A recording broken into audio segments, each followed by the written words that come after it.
नमस्कार, छायाज रेसिपीजमध्ये आज आपण गव्हाच्या पिठापासून मस्त असा नाश्ता बनवूया। तर सगळ्यात आधी इथे मी मेथीची भाजी घेतले, निवडून स्वच्छ धुवून घेतले। इथे फक्त मी याची पानंच घेतले, देठ घेतलेले नाही आहेत। आता ही मी अशी निथळत ठेवले, ज्यातलं सगळं पाणी निघून जाण्यासाठी चाळणीमध्ये काढून ठेवले। ही अशीच बाजूला ठेवूया। आता इथे मी 1.5 कप गव्हाचं पीठ घेतलं। आधी मी चाळून घेतलं पीठ। यामध्ये आता पाव कप बेसन घालायचं आहे। बेसनामुळे रेसिपीला चव खूप छान येते। यानंतर इथे मी आलं, लसूण आणि हिरवी मिरची मिक्सरला फिरवून घेतले। तर इथे मी अर्धा इंच आलं, 2 हिरव्या मिरच्या आणि 4 ते 5 लसणाच्या पाकळ्या घेतल्या होत्या। यानंतर यामध्ये अर्धा चमचा जिरं घालायचं आहे। अर्धा चमचा इथे मी ओवा घातला आहे।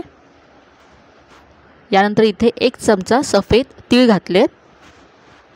आता यामध्ये चवीप्रमाणे मीठ घालायचं आहे। मी इथे अर्धा चमचा मीठ घातलं। यानंतर यामध्ये चवीप्रमाणे लाल तिखट घालायचं आहे। आपण हिरवी मिरचीसुद्धा घातली आहे, त्यामुळे तिखट तुमच्या चवीप्रमाणे इथे कमी जास्त करा। पाव चमचा इथे मी हळद घातली। यानंतर पाव चमचा हिंग घालायचं आहे। आणि आता जी मेथीची भाजी आपण चाळणीमध्ये निथळत ठेवली होती, ती अगदी बारीक मी चिरून घेतली, ती सगळी यामध्ये घालायची आहे। इथे आता मी 1 चमचा तेल घातलं आहे।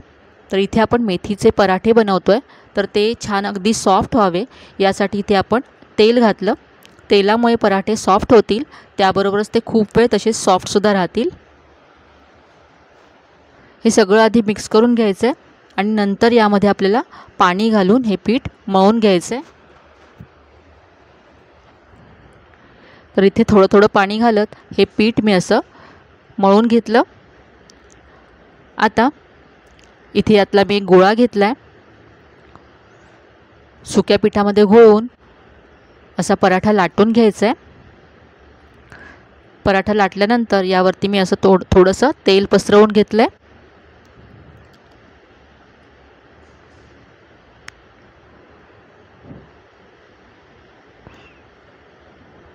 आता आपण असं फोल्ड करून घेऊया पराठा। आणि इथे आता पुन्हा मी तेल लावून घेते, तर यामुळे आपल्या पराठ्याला मस्त लेयर्स येतील। आता आणखी एक असा फोल्ड करायचा आहे आणि त्रिकोणी असा पराठा लाटून घ्यायचा आहे।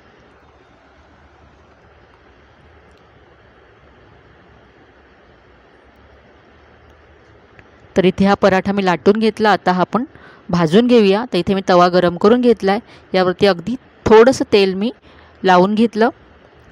यावरती पराठा घालायचा आहे आणि आता दोन्ही बाजूने हा पराठा छान खरपूस होईपर्यंत आपल्याला भाजून घ्यायचा आहे। तर अगदी साधी, सोपी, झटपट होणारी रेसिपी आहे आणि चवीला अगदी अप्रतिम होते।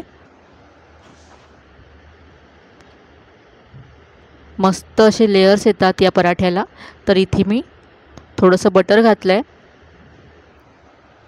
तर मस्त असा खरपूस पराठा भाजून घेतला आहे दोन्ही बाजूने।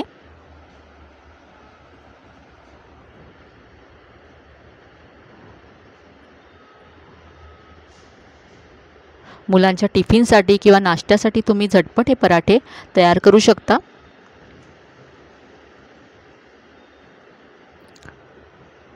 इथे पाहू शकता किती मस्त लेयर्स आलेत या पराठ्याला।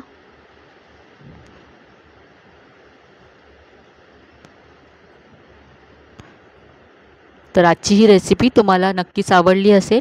रेसिपी कशी वाटली कमेंटमध्ये कळवायला विसरू नका। रेसिपी जर आवडली असेल तर व्हिडिओला जास्तीत जास्त लाईक करा, शेअर करा। चॅनलवर नवीन असाल तर चॅनलला सबस्क्राईब करायला विसरू नका। चला तर मग पुन्हा भेटूया अशा छान छान आणि नवीन नवीन रेसिपीजसह।